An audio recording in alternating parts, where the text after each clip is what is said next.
A new development in Baldwin County aims to help expecting mothers who are homeless. The temporary housing is designed to move families beyond group shelters and into long-term stability.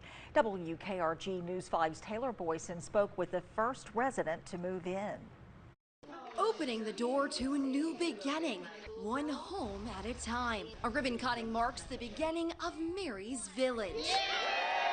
This is the first of 3 new homes designed to help mothers move from homelessness to home ownership. For this first resident moving in, the journey getting here wasn't easy. Being 5 months pregnant, 7-year-old lugging behind me, we were terrified.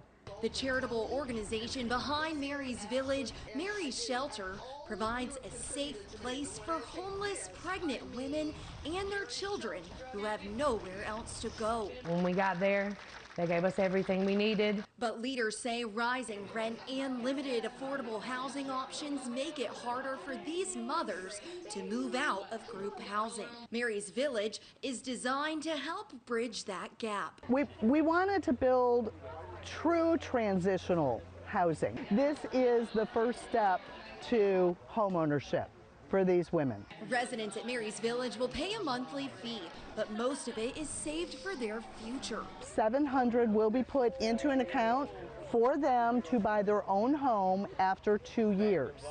And at that point, they become homeowners. We want to solve problems, not put a Band-Aid on it. And now this mother is stepping into a life she once thought was out of reach.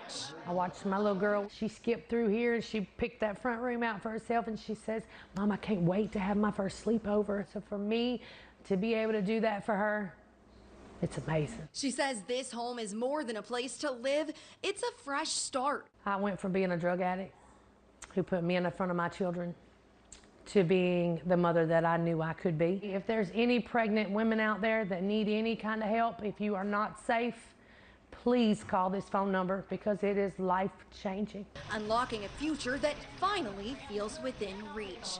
In Alberta, Taylor Boyson, WKRG News 5.